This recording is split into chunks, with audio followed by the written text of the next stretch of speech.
ख्वाजा आसिफ साहब अभी हमारे साथ मौजूद थे। उन्होंने बड़ा क्लियरली बताया कि भाई कौम, मैंने उनसे बल्कि सवाल पूछा, मैंने कहा कौम ये गिला कर रही है कि भाई हम क्यों नहीं जवाब दे रहे, और हम हर दफ़ा वो हमला करते हैं तो हम उनको रोकते ज़रूर हैं, बड़ा मुंह तोड़ जवाब देते हैं, लेकिन हम उन पर पहल क्यों नहीं कर रहे, हम उनको जवाब क्यों नहीं दे रहे अलग तरीके से, हम प्रोएक्टिव क्यों नहीं हो रहे। उन्होंने कहा कौम के सारे गिले हम दूर कर लेंगे, ये कौम गिला नहीं कर सकेगी हमसे, हम ऐसा जवाब उनको देंगे। आपको भी लगता है ये होने जा रहा है? और फिर अगर ये हो जाता है तो उसका फॉल आउट क्या हो सकता है, किस तरह से फिर उसको रिसीव किया जाएगा आलमी दुनिया में और पाकिस्तान में और खित्ते में?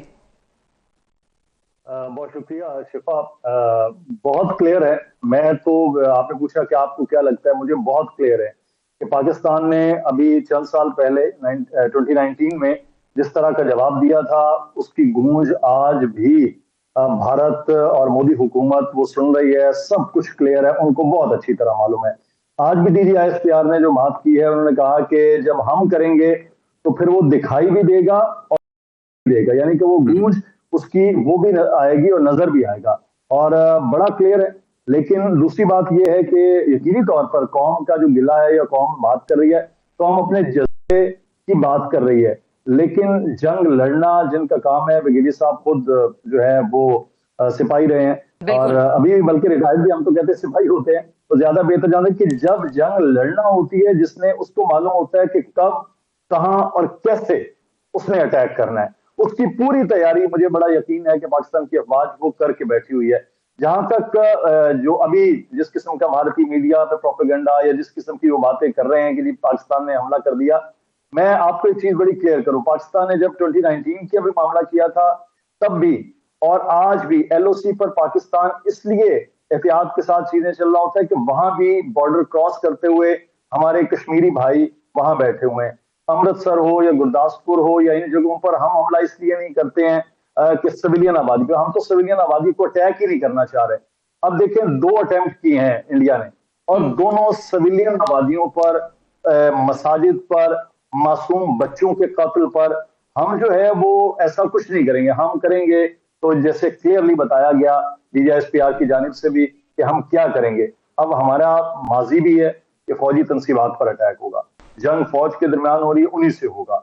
लेकिन एक चीज मैं यहां पे बड़ा क्लियर कर दूं कि जब ये मामला होगा, उस वक्त आलमी बरादरी हो या बाकी चीजें हो कि 2 न्यूक्लियर जो कंट्रीज हैं वो आमने सामने हैं, और उस 2 न्यूक्लियर कंट्रीज को इस वक्त भी पूरी दुनिया मॉनिटर कर रही है कि इस नहज तक ये मामला ना जाए कि फिर इंटरव्यू हो। मेरा ख्याल है उससे पहले ही ये आलमी ताकतें इंगेज भी कर रहे हैं। जो एक पोलिटिकल लोगों का काम होता है, वजीर आजम से भी बात हो रही है, मुसलसल वजीर खारजा से भी बात हो रही है, और यही हम चाहेंगे कि हम भारतीय जारहियत का जो जवाब है वो उसके अपने अंदाज में वो दें। लेकिन बर्तरी ना कभी हमने भारत की कल तस्लीम की है, ना पाकिस्तान की अफवाज की आज जो है पाकिस्तान अफवाज वो आज तस्लीम करेगी। लेकिन सही एक है। चीज शिफा बहुत क्लियर है, एक चीज मैं सिर्फ एक चीज बड़ी क्लियर है कि पाकिस्तानी अफवाज ने जिस तरह का जवाब माजी में 74 साल में मुख्तलिफ जंगों के हवाले से वो देते आए हैं, आज उससे ज्यादा तैयारी के साथ है। लेकिन वहां शोर हो रहा है उनके प्रोपेगेंडे का, पाकिस्तान के जवाब का शोर होगा, जो फिर दुनिया में होगा। वो यहाँ पे मीडिया पे नहीं होगा, वो दुनिया में होगा कि वो क्या किया गया। बाकी जो मर्जी वो कहते रहें करते रहें, तो उसमें तो उनको हम ना रोक सकते हैं। प्रोपेगेंडा की मशीनें हैं, वो चलाते रहे, माजी में भी वो अब भी प्रोपेगेंडा की मशीनें चला रहे हैं। ठीक है, ठीक है, बिल्कुल सही है। अच्छा ब्रिगेडियर साहब, beginnings are always easy but endings are not, ये कहा जाता है। और जब हम बात करते हैं कि दो बड़ी ताकतों के दरमियान कोई एक फुल ब्लोन वॉर किस्म की एक सूरत हाल बन जाती है, जाहिर है उन्होंने आगाज़ किया, ख़त्म हम करेंगे, हमारे पास ये राइट है और ये हमारा हक है कि फिर हम जवाब अपने तरीके से देंगे।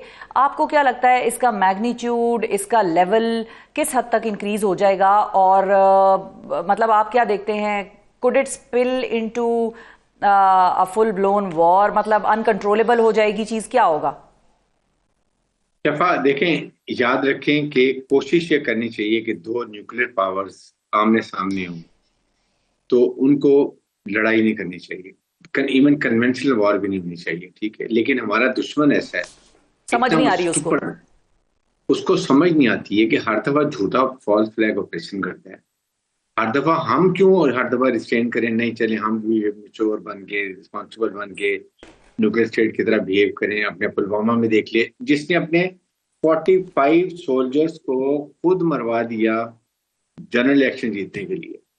ऐसा प्राइम मिनिस्टर ने जिंदगी में देखा है, या ऐसा चीफ ऑफ मिनिस्टर देखा होगा? अभी 22-27 अपने टूरिस्ट मरवा दिए बिहार के इलेक्शन जीतने के, और ऊपर से सारा पोल भी खुल गया, सब चोरी पकड़ी गई चोर की, और चोर फिर भी शर्मिंदा नहीं है। इमेजिन करें आप। और फिर पाकिस्तान पे कर रहे जी कि हमने ये अपने ऑपरेशन कर दिए।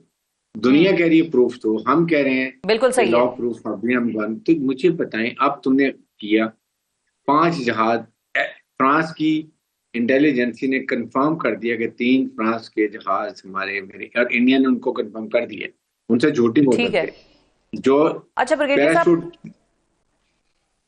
जी ब्रिगेडियर साहब, माजरत के साथ मुझे आपको रोकना है, आप मेरे साथ ही रहिएगा सर, आपकी तरफ दोबारा मैं आती हूँ। Air commodore retired Khalid Chishti साहब हमारे साथ। अस्सलाम वालेकुम खालिद साहब। अस्सलाम वालेकुम चिश्ती साहब, आपको आवाज आ रही है?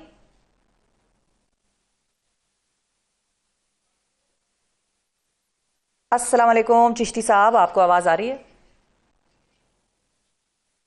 अच्छा, air commodore retired Khalid Chishti साहब भी हमारे साथ मौजूद हैं। ज़ाहिर है पाकिस्तान में नाजरीन आपको पता है कि ये ड्रोन्स इंडिया ने भेजे और हमारी सिविल आबादियों को टारगेट किया गया। रावलपिंडी हो, कराची हो, वॉल्टन का एरिया हो, लाहौर का, ये सारा मामला भारत ने किया और उसको इतना भी एहसास नहीं हुआ, या इतना, और अगर एहसास हुआ भी तो बहरहाल उसने कोई आलमी दुनिया को लिफ्ट नहीं कराई। वहां पर इस वक्त एक अनअनाउंस्ड विजिट पर सऊदी मिनिस्टर मौजूद हैं जो कि उनके फॉरेन मिनिस्टर से मुलाकातें कर रहे हैं, और गालिबन उनको वो भी ये समझाने की कोशिश कर रहे हैं कि भाई इतना आगे ना जाएं कि जहां पर हमारे लिए भी ये चीज़ को कंट्रोल करना मुश्किल हो जाए। लेकिन बहरहाल भारत को समझ में नहीं आई ये सारी कहानी। और ब्रिगेडियर साहब, आपसे मैं ये भी जानना चाहूंगी कि वहां पर अनअनाउंस्ड एक दौरे पर सऊदी मिनिस्टर मौजूद हैं, इसी तरह मार्को रूबियो की कॉल्स उनको भी जा रही हैं, हमें भी आ रही हैं। अब एक प्रेशर तो वो है जो दुनिया हम पे डालेगी कि भाई आप ना कुछ करें, आप ना कुछ करें, जो हमेशा हमसे तवक्कुआत भी होती हैं, और हमेशा हमें ही कहा जाता है कि चलें भाई आप रिस्पॉन्सिबिलिटी का मुजाहरा करें, आप ही समझदार बड़े भाई का मुजाहरा करें। लेकिन वो जो छोटा भाई कह लें उसको, या बड़ा भाई कह लें, जो भी है, वो कुछ समझ से आरी किस्म की एक चीज़ है जो कि वहां पर बैठी है मोदी सरकार की शक्ल में। आपको लगता है कि ये गल्फ की तरफ से या अमेरिका की तरफ से कोई सुलह सफाई की कोशिश होने जा रही है, या हो सकती है आने वाले दिनों में, बिफोर और आफ्टर पाकिस्तान रिस्पॉन्ड्स? आफ्टर देखें, अमेरिकन फॉरेन मिनिस्टर ने आई एम श्योर के वहां पर बात की है मोहम्मद बिन सलमान से, और उसके बाद वो इनके फॉरेन मिनिस्टर भी आए। मुझे एक समझ नहीं आ रही, अगर आपने ये करना था तो आज 1 हफ्ता पहले कर लें, ताकि फिर दोनों के लिए विन विन सिचुएशन हो। जब आपने उन्होंने एक्शन कर ली है तो वाई टू एम्बेरस नाउ अस कि जी आप ना करें। और इंडिया ये शो कर रहा है, जो अपने ये कश्मीर में जो जान के खुद फायर करके और ये अपने वो पटाखे चला रहा है और ये अमृतसर में कर रहा है। मेरे ख्याल में ये उनको ये शो कर रहे हैं। देख आज इन्होंने ना, आप देखेंगे मीडिया पे, पाकिस्तान के क्रूज में आ गई, हमने ये पकड़ के वो देखे हम यहाँ होली मना रहे हैं, ये करें।